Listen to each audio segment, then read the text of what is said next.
Ladies and gentlemen, good day and welcome to Fusion Microfinance Limited Q1 FY25 earnings conference call hosted by JM Financial.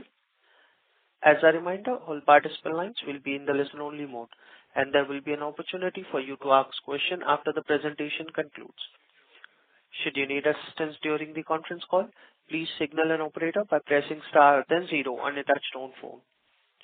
Please note that this conference is being recorded.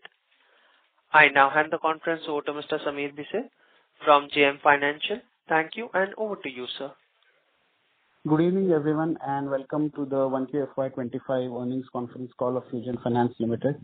From the management, today we have Mr. Devesh Sachdev, MD and CEO, Mr. Gaurav Maheshwari, CFO, Mr. Tarun Mandireta, COO of the MFI business, and Mr. Deepak Madan, Company Secretary and Chief Compliance Officer. As always, we will have opening comments from the management team, post which we will open the call for Q&A. With that, I now transfer to Mr. Devesh Sachdev for his opening comments. Over to you, sir. Thank you, Sameer and JM Financial for hosting us. Good evening, everyone, and thank you for joining Fusion Finance Q1 Financial Year 24-25 results conference call. As Sameer mentioned, I am here with my colleagues Tarun, Gaurav, and Deepak Madan. I would like to cover key business highlights for the quarter, followed by some of the challenges we are recently seeing on the ground and actions we are taking to address the same. Also, in line with our conservative approach, we have increased our provisions, early recognition of some of the risk. I would also cover this in detail. I would request you to keep the presentation handy. Our disbursements in Q1 have remained steady at 2,987 crore compared to Q4. Our active borrower count has increased by 8.44% annually to reach around 39.5 lakhs. Our ticket size over the last year, as we have guided, has grown by around 9.5%, and still we have one of the lowest outstanding per customer at the sector level. We front-loaded our branch openings in financial year 25 with 101 branches opened in Q1 to take the total count to 1,398 branches. Out of 50% of these branches were split branches. Our NIM remained stable at 11.6%. We saw 19 bips reduction in marginal cost of borrowing. OPEX for Q1 saw an increase on account of new branch openings and annual increments. This should normalize in the later half of the year. Our PPOP was healthy at rupees 297.75 crore. Now, I would like to talk about some of the challenges we saw on the ground. Since last 2-3 months, we saw slight moderation in collections with a concerning trend in some pockets, consequent to which we did a deep dive into our customer data that pointed towards an increasing customer level leverage and corresponding impact on the repayment behavior, JLG, discipline, etc. During the same time, MFI practitioners deliberated on this situation with MFIN and post-consultation among its members. MFIN came out with a set of guardrails targeted towards calibrating customer leverage and bringing lending discipline among the MFIs. And this was then adopted by all the members. In our opinion, this would balance out the growth in the sector and we are hopeful of a positive impact over a period of next 2 to 3 quarters. Given the trend, we had detailed discussions with our business analyst team on the potential flows from the impacted clients. Basis this, the management took a call to recognize early the potential impact of rising flows in the financials, which you will notice is reflecting in our Q1 credit cost. To explain some of the trends we are seeing in more details, I would like to draw your attention to slide number 8 on our customer leverage. As you can see, our outstanding per customer is mostly below 40,000. But 33% of these customers have outstanding greater than 1 lakh across microfinance loans. This is an increase from 23% in March to 32% in March 24. Also, the customers which are having more than 4 relationships have increased significantly. This is primarily due to the fact that many of our onboarded customers have gone ahead and taken 2 or more loans, and consequently the leverage levels have gone up and in some cases to levels beyond their repayment capacity. We saw the impact of this on our portfolio as some of our leverage clients were unable to service their installments even after multiple follow-ups. As I mentioned, in view of the rise in customer leverage and impact on collection, MFIN came out with a set of guardrails to control the overlending to customers. It has restricted sourcing of customers already having 4 lenders and also those having microfinance loan outstanding of more than rupees 2 lakh.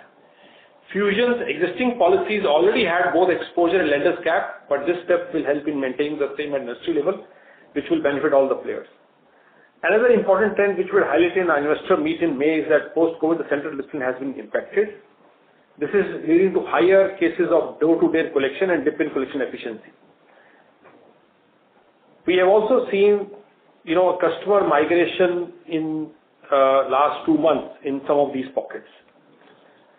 As we mentioned in our earlier calls, for sustained improvement in center discipline, we have rolled out a customer loyalty program across more than 100 branches, and we intend to scale it up over the medium term. This initiative is already showing some early signs of success. We have also seen, because of the tough working conditions in the last 2 months and door-to-door collection, the attrition in some of the geographies has been higher. In our investor meet, in May, we had spoken about the K-shaped recovery, and we are witnessing the same, with some segment doing well and some still struggling. As the on-field dynamics are evolving, we as an agile organization with a seasoned team on ground are confident of navigating this dynamic situation.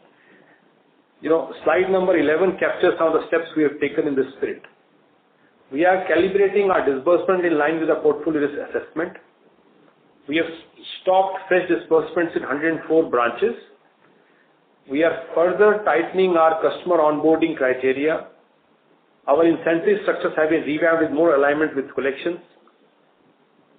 Over the last year, we have been guiding that the load of the field officer has been rationalized. Now it is around 450, and I think this should start reflecting in better numbers. Dedicated collection team and telecalling infra has been strengthened to take care of the flows into the harder buckets. Slide number 9 captures the detailed breakup of credit cost. The higher than usual slippage in our portfolio quality towards the later part of June led to increase in our steady state credit cost to around 1.28%.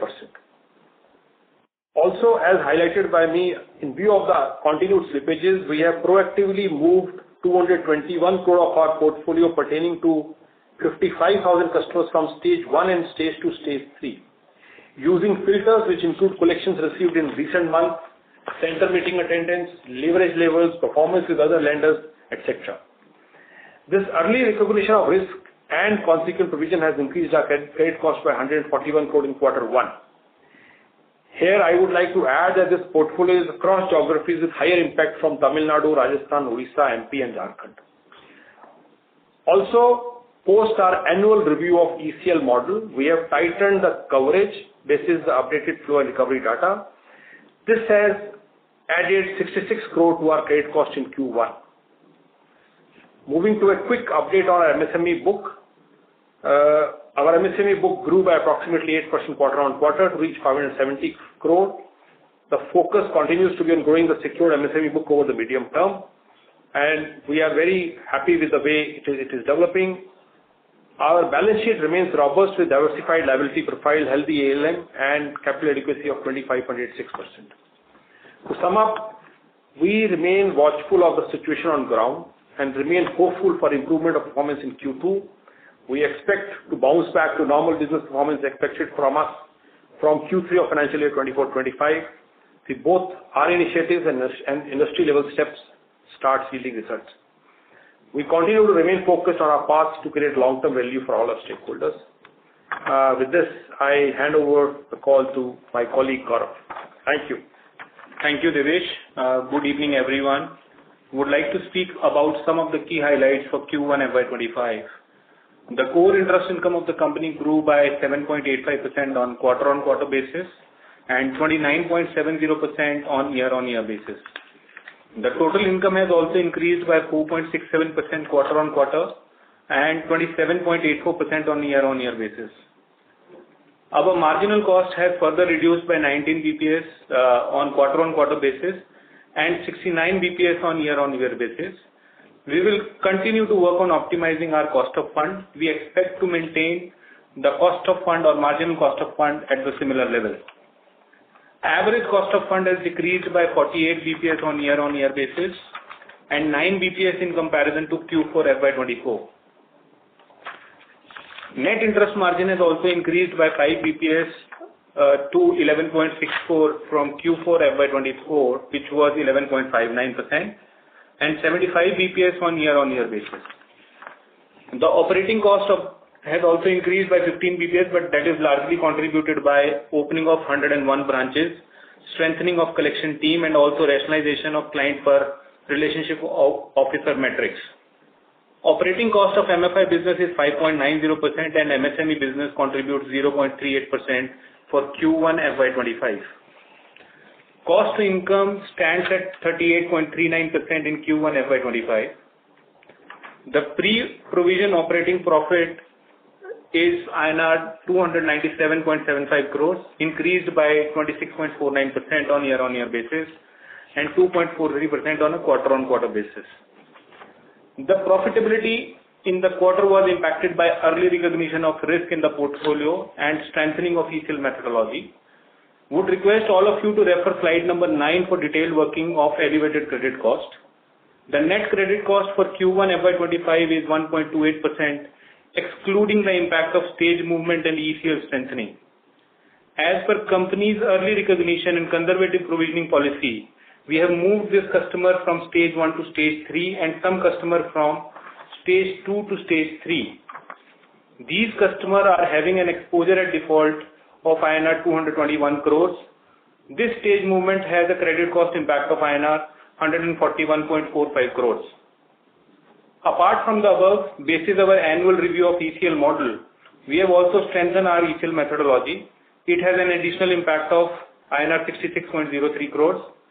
The ECL as on June is INR 644.06 crores, which includes 59.50 crores as management overlay. The overall coverage for stage 3 without stage movement is 134%. We have done write-off in this quarter of 58.40 crores, which is 0.54% of the closing portfolio. We have de-recognized interest of INR 11.85 crores in this quarter. The gross NPA stands at 5.46 and net NPA at 1.25. Without stage movement, the gross NPA stands at 3.44 and net NPA of 0.48%. We have done direct assignment amounting to 479.49 crores in Q1 FY25. The DA outstanding as on 30th June is 10.48% of the AUM. We would like to continue the same subject to market conditions. In this quarter, we have also closed $25 million facility from DFC, which is in sync with our strategy of tapping varied sources of funds and diversify our liability mix. CRISIL has also assigned commercial paper rating of A1+, and as of 30th June, we have sanction in hand approximately of INR 2,400 crores. Thanks. Now we can open the floor for Q&A. Thank you very much. We will now begin the question and answer session. Anyone who wishes to ask a question may press star and 1 on their touchtone telephone. If you wish to withdraw yourself from the question queue, you may press star and 2. Participants are requested to use handset while asking a question. Ladies and gentlemen, we'll wait for a moment while the question queue assembles.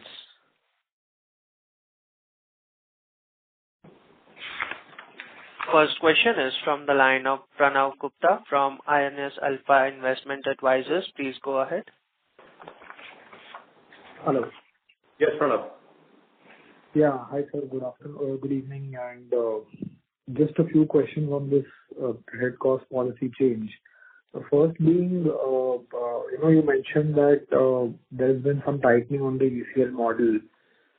Is this just in line with the annual review that is done, or is this done specifically based on the conditions that we have seen in this quarter? And what is the PD LGD assumption changes that have been made that has led to this additional 66 crore of impact? That's the first question. So, Pranav, this is an annual exercise which we do with our auditors and the risk model which we have in place. And the adjustment which we have done in our PD and LGD, earlier we used to take 5 years average. Now we have shifted to 3 years average. because it has a period of COVID period. So slightly that elevation of LGD has come up into picture. Okay. And going forward, obviously this will be reviewed again on an annual basis. Yeah, absolutely.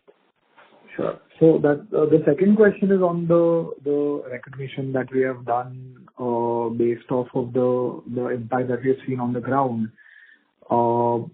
This additional recognition of 221 crores of the 55K borrowers, could you sort of break that up into how many of them were in stage 1 and how many were in stage 2?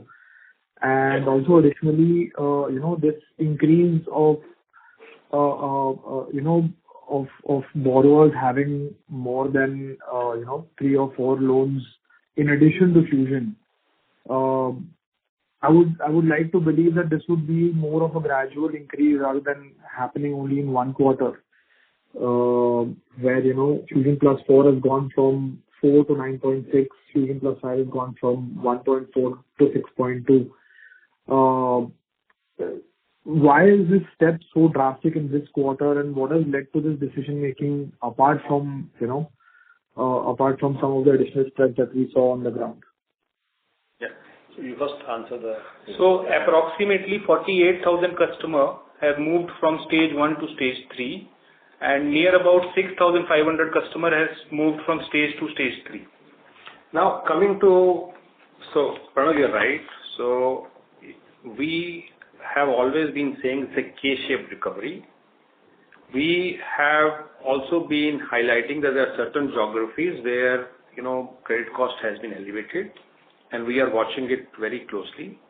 You are right that it is not that the customers suddenly are taking more loan. However, the flow which we have seen, from what we were seeing in the customers going to the next bucket, that was, and especially with some of these customers, we have seen that their behavior with others when we, because there was no payment which came even in July. That is the reason, and then we looked at, and this could have accentuated because of the macro environment we had in the first quarter. So we believe that it is too early for us to really tell you that whether this is transient, temporary. We are taking steps, but I think as a company we always are very, very prudent and early in terms of recognizing. We have our own risk model. One more thing which we have seen is that some of these customers are taken loans not from MFI but also from consumer lending, fintech lending. That also has happened, and especially when we looked at this cohort, that was a trigger point. We had a discussion that this is a customer where there is the overall likely of default will be high. So that's why we said that let's recognize it early. However, you're right. We have been seeing some of these trends, but they were not very concerning. Though we have always been talking about it, but this was something which we saw which was slightly concerning. So that's why we took this step. We had a very detailed discussion on this even at our board level. It's not that we are saying that we will not follow this customer. We are strengthening our collection team. We have changed our model in terms of how many collection officers we need. That is now we are actually relooked at that number, and we are putting more people there. We are, as I mentioned to you, we are very focused on tightening our, as I mentioned in that our sourcing. When earlier, as per our policy, suppose a customer, when we are onboarding a customer and the customer has been in the last 6-8 months, even up to, it has gone up to 60 days DPD, but has come back, we could still consider. We said, okay, fine, the customer has come back, he has been paying. But now we are saying that, from 1st August, we have put up a policy where we say, okay, customer, if it has gone beyond 30 DPD, we will not, onboard that customer. So we are doing a lot of calibration there. So yeah, this is what it is. We are seeing the ground, we are seeing some of the data points, and I think we decided as a management that we should call out this thing early, and that's the approach we have taken. Right. Just one more thing on this bit. You mentioned that 48,000 of these 55,000 customers are in stage 1, which would effectively mean that they've probably missed only their June EMI, right? Just to understand this better, missing one EMI, obviously, and in addition to all these other leverage factors that you mentioned, has prompted us to sort of push these guys into stage 3 directly from stage 1. Does this sort of not indicate that there is a extremely low chance of these guys sort of paying back? Or what has actually pushed these customers to not pay at all? Because if I look at the geographies, some of these geographies, namely Tamil Nadu, which has faced floods, Rajasthan, which faced intense heat waves, and Jharkhand, where we saw the farm loan issue, waiver issue come back again. Are these non-payments linked in any way to these factors as well, or is it only over leverage? So Pranav, if you just refer to slide number 9, where you are absolutely right that in stage 1 they have paid June installment or partially they have paid in June, we have written that subsequently they have missed their payment in July also. So it is written on the slide number 9. And when we have checked the CB data also, they are quite leveraged and the number is 6-7 lenders and beyond. So apart from that, the center meeting attendance is also very low on that particular group. And what other concerning thing which we have seen is they have defaulted with some of the other existing players where they have exposure. Okay, sure. I have more questions, but I'll come back in the queue. Yeah. Thank you. Next question is from the line of Ranesh Bhua from ICICI Securities. Please go ahead. Yeah, hi sir, and thanks for the opportunity. Sir, just two things from my side. One on the clarification side. So when we are moving these customers from stage 1 to stage 3, how would ECL model give that flexibility? Because if the NA account is not past 90 days DPD, how does ECL model will allow us to classify under stage 3? No, so we have discussed with this thing with our auditors, and they have allowed us to move that customer because of the default coming into their credit bureau with other players which they have exposure with. Apart from that, the repayment which we have shown in June and July, that has also become one factor. Apart from that, the center meeting attendance, because largely these are the customers who were second cycle and above. They have a credit history with us. So still we were able to see that they were doing a payment but slightly with a lag. So we can just assess that and we can just discuss with the auditor to park into from stage 1 to stage 3. I think similarly, if you see in the last year, when we have done this movement in stage 3 also in December quarter. Yeah, that was when we called out the Punjab. So then the ECL model does allow the subjectivity. Is that the fair assumption? Because let's say in one quarter, if you are recognizing this customer under stage 3, despite bouncing only one EMI, and in next quarter if another customer just bouncing one EMI and if you continue to show on the stage 1, does that flexibility ECL allows? No, so ECL is an accounting model and it gives the provisioning on that particular loan. As far as their customer CB record is concerned, so they will still be classified as stage 1 or stage 2 where they are. So it is only a provisioning which we have shifted, nothing beyond that. So ECL model gives you a flexibility to create more provision while moving from stage 1, stage 2 to stage 3. Or even if a customer who was in stage 3 and he has given me 4 payments, subsequently we can move that customer to stage 1 also to get an upgradation. No, that is okay. Anyways, I will take this offline. My next question again, on slide number 8, wherein we have given the customer base position. So Fusion plus 4, 5, and more than 5 is almost 20% as on March. And as on Q1, if you can tell us, what proportion of this customer base has already been recognized. Because when we look at the gross NPA, it is at 5%. So even if I assume, let's say the entire 100% is coming from this Fusion plus 4 category, who in a sense could be termed as over leverage.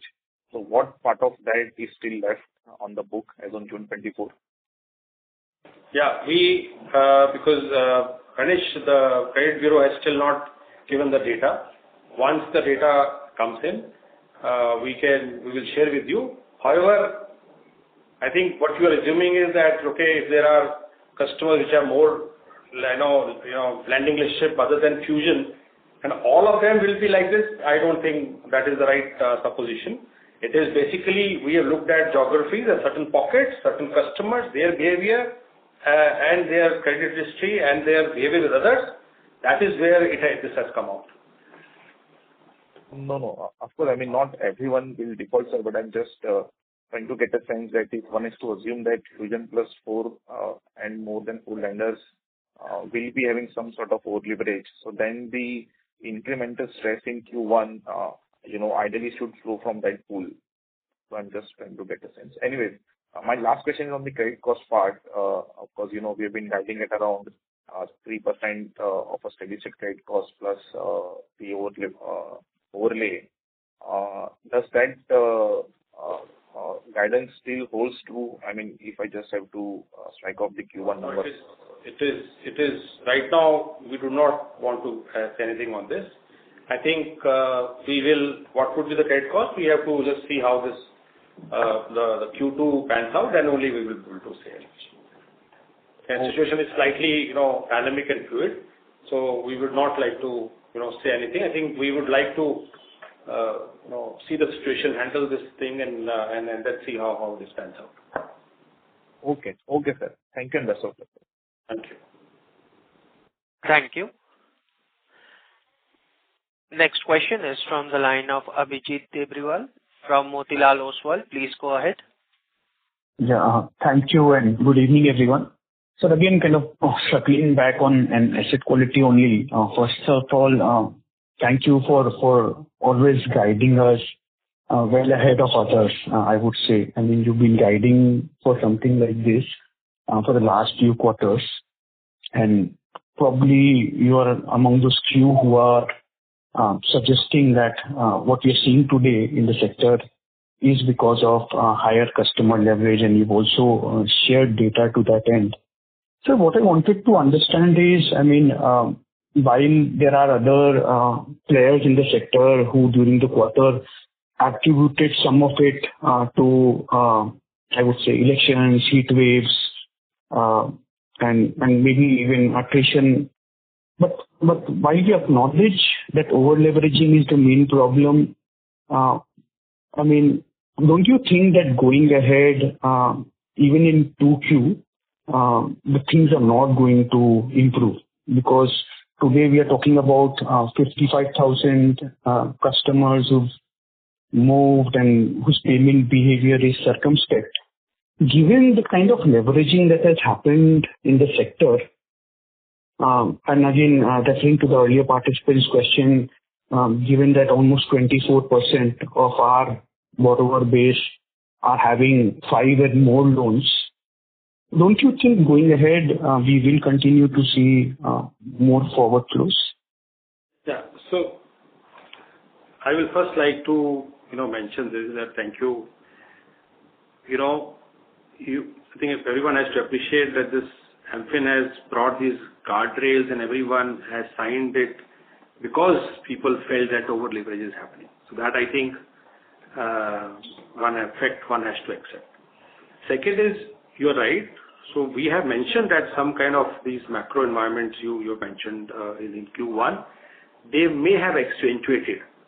But all this is, we have seen it's more because of the over leverage, and any small disruption in customer's life, and if the customer is over leveraged, this kind of situation happens where the customer livelihood gets impacted and she starts defaulting. So we have seen that. So, but as I mentioned to you, situation is slightly more transient, and we are watching it. We right now not in a position to tell you whether we are taking steps, and we are hopeful that it will improve. Also, overall, I think everyone is calibrating the growth. Once this guardrails are implemented everyone starts doing that, you will see some kind of sense coming back and customer leverage going down. But also, Ajit, we believe that we are an old player. We have the team, we have the system, risk, and everything. We are taking steps, as I mentioned to you. In 104 branches, we have stopped disbursement. So we are calibrating our growth also in some of these geographies. We have not increased our in terms. We are not growing very fast. I can give you some sense here that our 25-30% branch expansion has happened over the last 6 to 8 months. Also, our RO, the field officer rationalization has helped in reducing the burden by around 20%. So I think these are steps we have taken, and then we are also increasing our collection team, telecalling infra. I believe that this will start showing results. Also, I think in this case we have been slightly more prudent, so that we could see some kind of trends, and we thought this is something where we should call out early. But I think we will be able to tell you in more clarity how things are moving in the next quarter. We would like to watch the situation in the next 2 months to really see what kind of improvement which is happening and what is happening with the customer, how the flow rates are. So you will have to wait for 1 more quarter and door-to-door collection has also been a problem with this sector. We are doing a lot of work on working with the clients on center meeting. So all that, if you remember, we have mentioned about it is in the May analyst meet also. We believe that some of these steps will start showing result. And coming back to some of the customers where we are seeing more relationships are after have increased to a level where it is becoming concerning. We are taking steps there. We are engaging with those customers. Separate telecalling is happening, and so a lot of steps are being taken to make sure that these things are arrested. We are still hopeful that though we have earmarked these customers in stage 3, that maybe we will doing all efforts to make sure that we start recovering from these customers in the next 2 to 3 months. And but we will give more clarity in Q2.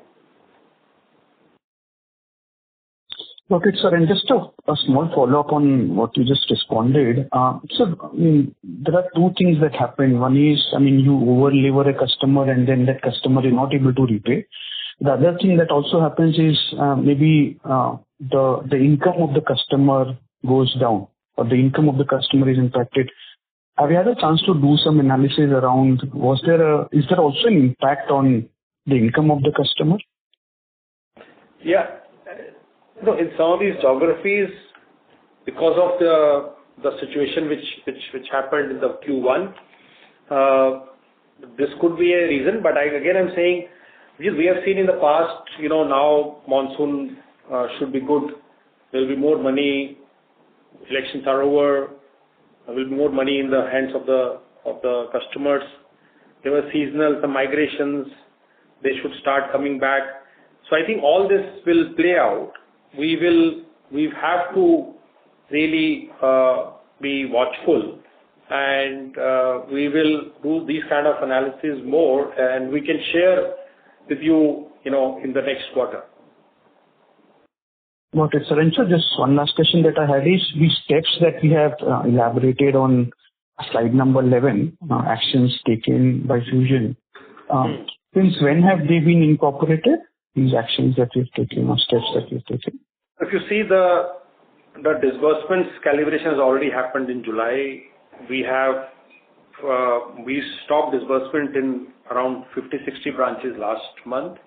We have stopped another 40 branches this month from 1st August. New customer sourcing criteria has been tightened from 1st August. Rationalization of customer handling at RO level has been going on. Incentive structure has also been aligned from 1st August. And collection team is strengthening, has already happened. We have added last month 50 more people in the collection team. If you remember in the analyst meet, we mentioned that a very senior guy we have hired. He's also joining on 20th of August. And then we are increasing. I think there were more 100 people will be added in the collection team in this month, August only. So this is where we are in terms of the steps we have taken. Okay, so sir, why I asked you this is, if you look at other peers, they had already calibrated their disbursements in last quarter itself, April to June.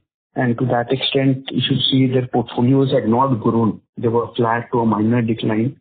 Why is it that despite being so prudent and early recognition, we chose to wait, let's say, until July or August to take these steps? Yeah. So, Abhijit, one, if you see our disbursement trends, they are very consistent.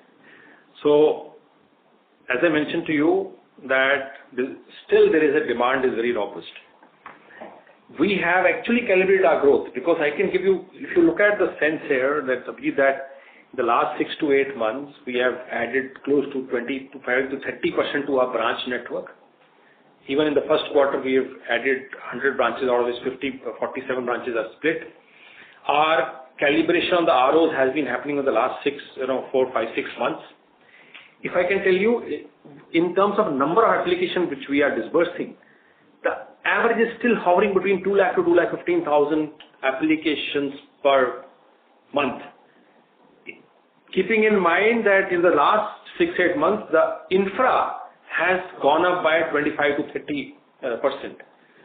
But in spite of that, the number of applications have not gone. So already calibrations have happened, Abhijit. It's not that, and you have seen, we have not changed in terms of, ticket size. It's only 9%, 10% here and there. So that is already happening.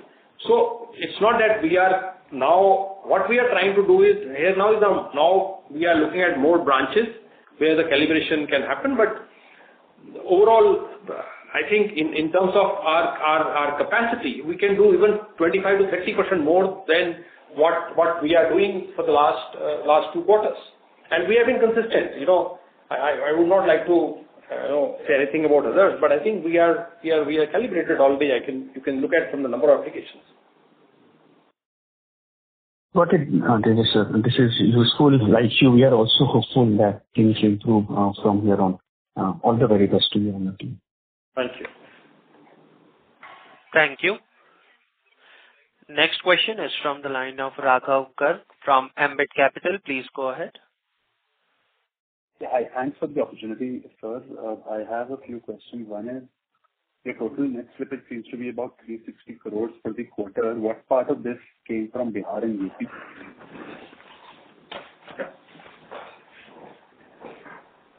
We do not have a state-wise split, but I can tell you Bihar and UP are behaving very well. There has been slight elevation here and there, but otherwise, we do not have any such concern from Bihar and UP. But Raghav, the 350 crores of slippage is inclusive of 220 crores of shifting from stage 1 or stage 2 to stage 3. Right. No, so what I, my only purpose was to understand whether, Bihar and UP, how much are they contributing to the overall stress formation. That was the only point. So these customers, 55,000 customers, Raghav, which we have moved, 95% customers are from these states which we have highlighted. Understood. Thanks. The second question is, more from a clarification perspective that in terms of your funding arrangements, given that, you've done a lot for the quarter and where your NPAs have reached, you don't anticipate breaching any of the covenants to the extent that there is a substantial increase in cost of funds or any particular funding line stops. Is that understanding correct? No. So, Raghav, there is a breach of covenant on a gross NPA.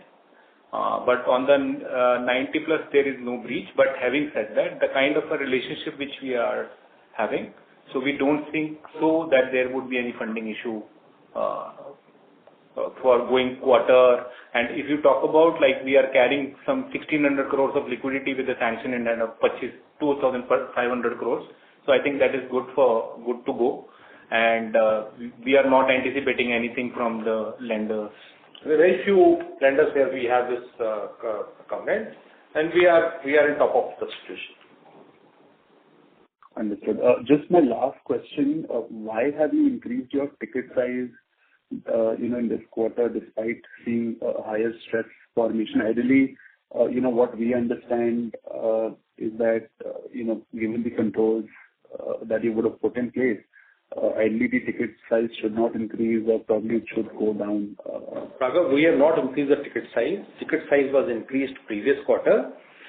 This quarter, disbursement has happened more to our mature customer. That's why you see that happening. So we have not increased any ticket size this quarter. Fair enough. Thank you. The breakup between the new and the existing, where the tilt is more towards the existing, that's why you see that it's looking like 46. That is the reason. We have not changed anything. Sorry, just one last question. You've done a fair bit of provisioning in this quarter, and there is about almost 600 crores of GNPA which is outstanding. Assuming a steady state ECL cover of 3.5%, do you anticipate that you may end up making a loss in this year, or you think you'll be much better than that? No, we will be much better than that. You will see an improvement happening in the next quarter, and then normalizing in the industry. We'll be much better than that. Thank you. That's all from my side. Yeah. Thank you. Next question is from the line of Shreya Shivani from CLSA. Please go ahead. Yeah, thank you for the opportunity. I have two questions. So the slide number 9, I think it gives a lot of data, particularly about those 55,000 customers. So some of the states that you have mentioned, like Tamil Nadu and all, do you think that the overlap or the over-leveraging is only happening because the customer has multiple more MFI lenders, or are there more of these other lenders who are lending to the husbands of these women, and those are the bigger concern than the same woman going to 5 or 6 lenders? That's my first question. And second, on the branch addition, are we going to pause right now? What's going to be the plan for that? Any color you can give around that? Yeah. First, on the branch addition, you're right. We have added 101 branches. We have some more in the pipeline. Mostly it is, Shreya, it is basically the split branches, as we have been mentioning that branch reaches more than 15 crore portfolio. We split that. That will happen. I think we already have 1,398 branches, 40-50 branches which are already open. Otherwise, we are done for this year. Coming to your first point. Look, right now, we have also seen that the retail overlap has gone up in these microfinance customers, especially if I look at the south, it's around 61%. North, is still, at 15 to 20%. I'm talking about overlap on our customer base. Okay. But you're right. There could be a situation where, these households have got indebted. We are, overall, we look at the overall indexes as per the FOIR. But it is early to say. Right now, as a sector, we can only control the variable which we have a control, which is as MFI and the banks and the small finance bank, which are members of MFIN. Everyone has agreed for this guardrail. So I think we have to still wait for next 1 or 2 months to see how this is panning out, and I'm hopeful that this will overall situation may improve, because also here unsecured loan to the household overall, all the players. I'm not talking about MFI. I'm talking about other sector. There is already RBI regulation on the risk, for weightage for unsecured, and some of these other players which are not under the regulatory landscape. RBI is also trying to control some of these factors. So I think it should help in making sure that the customer does not get, or the household does not get overly pressed. Okay. So just a follow up on that. So while we were all probably just focused on RBI making these commentaries on the lending rate of MFI, for which I know Fusion as a company is probably one of the lowest rates out there. But maybe there could be some action from the regulator on this matter that you're raising today, or has there been any discussion that you've had with the regulator on not just over leveraging due to multiple MFI lenders, but also due to those retail lenders out there? Is that a risk going ahead, or have you had any such discussion with the regulator right Sorry, can you repeat the question, please? Okay, so what I'm saying is that most of us were probably concerned with RBI looking at lending rates of the MFI sector, right? But this over leveraging of the issue, particularly with the retail overlap that you're talking about, has RBI had any communication with any of you all, or do you expect that this risk or a regulatory risk because of this factor is increasing for the whole ecosystem as such? No, we did not have. We have been highlighting through our MFIN association that to control some of these entities which are not part of the regulatory landscape.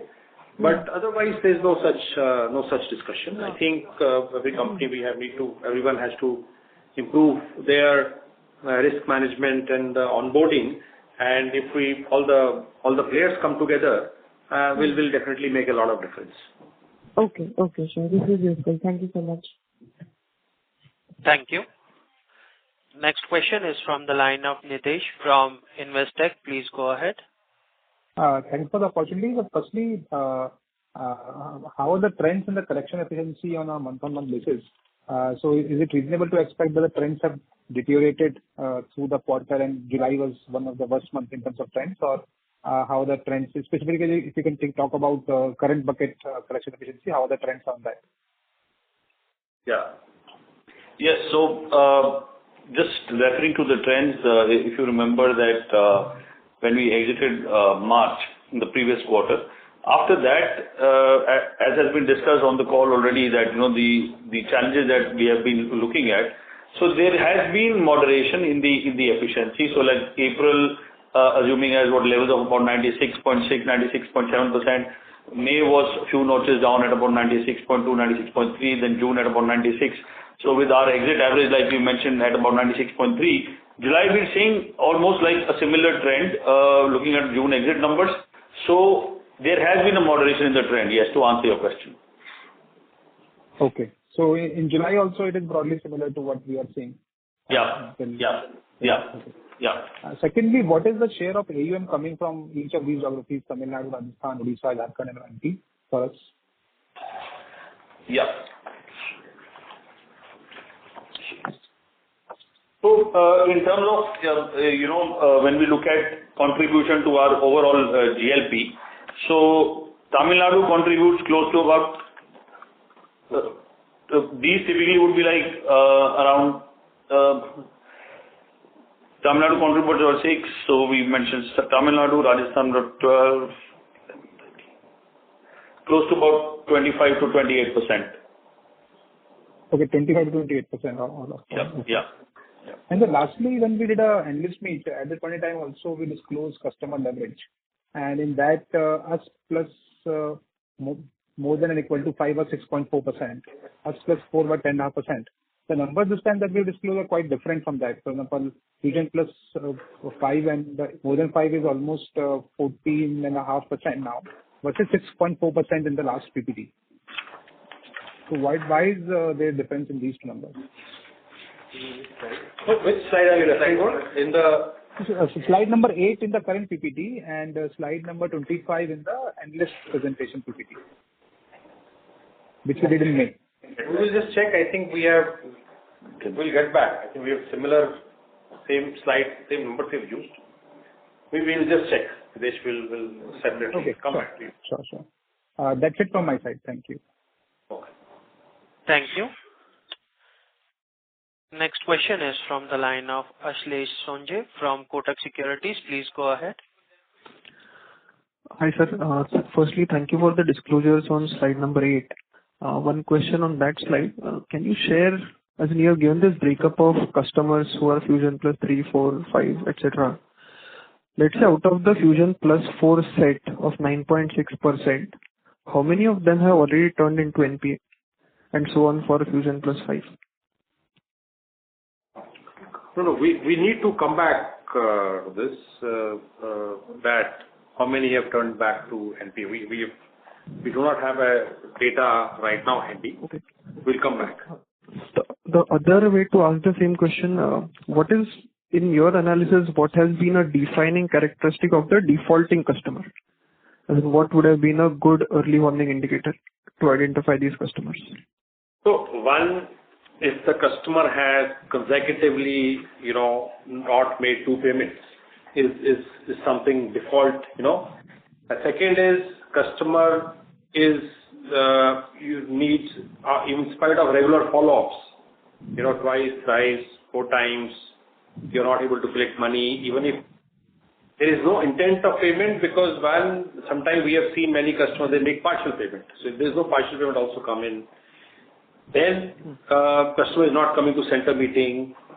Then, when we look at the credit bureau, how is the customer behaving, off us? Whether the customer is paying to others, then there definitely there's a problem at our end, and that is our follow-up or whatever.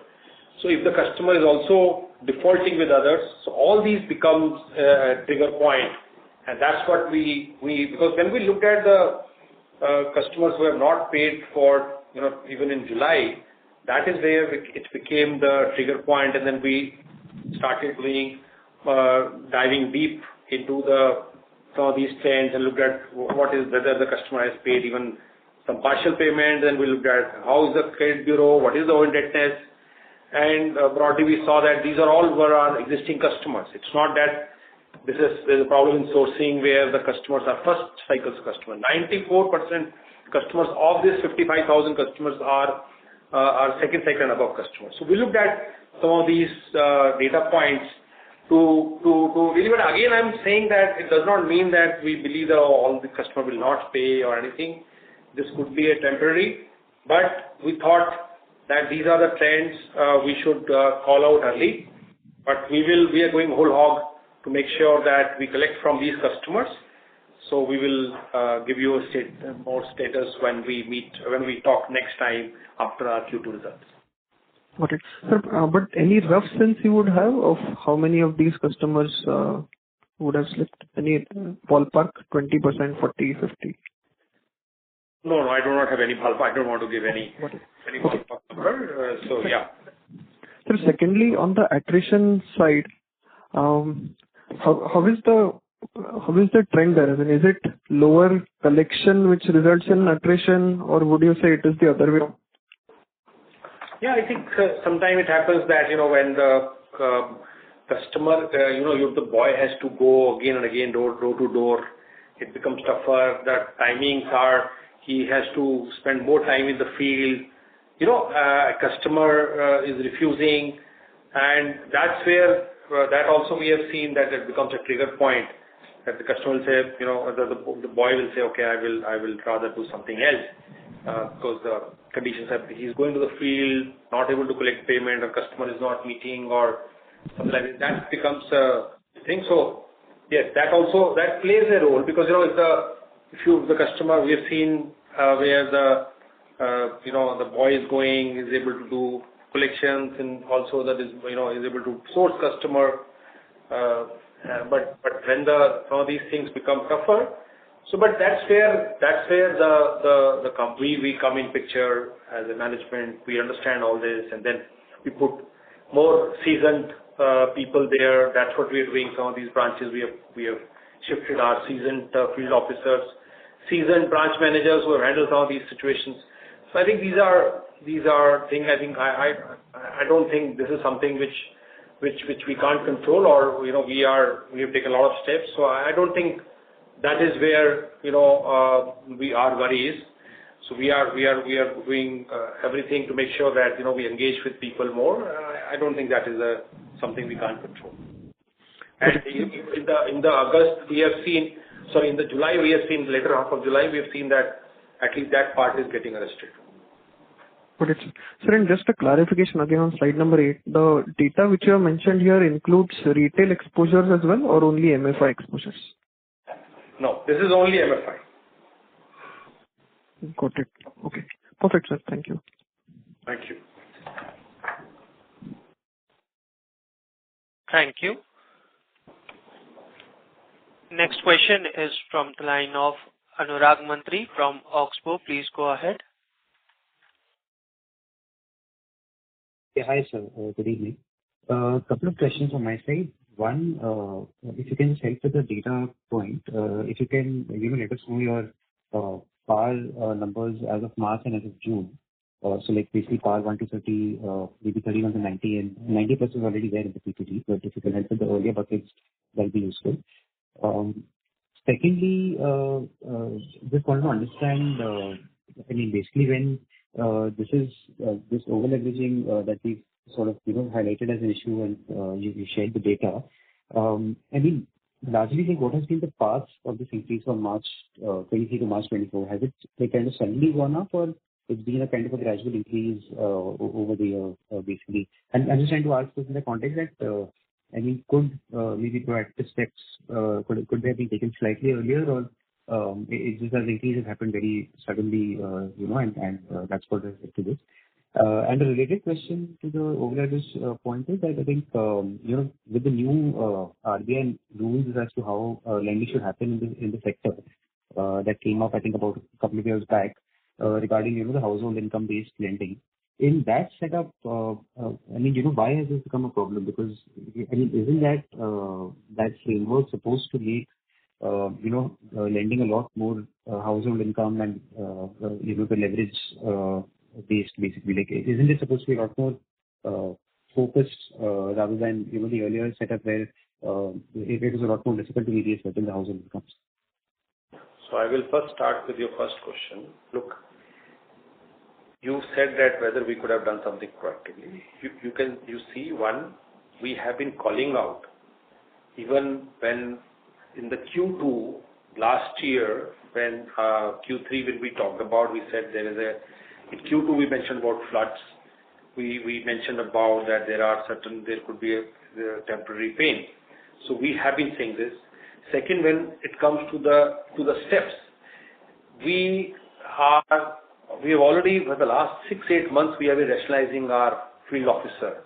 If you look at our March 23 or Q1 24 numbers, our per field officer was managing around 555 customers. That has today, if you look at today, it has come down to 404. We want to maintain it around 450 because we have the last quarter. We have added new ROs there under training, and they will be put up in the new branches or the existing branches. So coming to, and then we mentioned that we are revamping our collection team in 6 months back, and then we hired somebody who's joining on August. So that we have been saying for even during the analyst meet. So similarly, since the RBI new norms came in March 2022, we were the only company which kept caps. We had a caps. Today, when the sector will bring caps, it will not have any impact on our disbursements, because we had caps from the day one, whether it is amount or whether it is number of lenders. So that's what I'm saying. So it's not that, we have always been proactive. We have been taking all these steps. We have, even you look at the diversification, if you look at the state-wise concentration, we have district-wise concentration. So we have always been very proactive to make sure that, we manage some of these risks. But this is something, and coming to your point, I think, again, I'm saying this could be a temporary phenomena. We don't know. We have to wait for another 2 months to really see that. But it got accentuated in this quarter, and that's why we are coming and we are calling out this for this 55,000 customers. So this is about your first your point.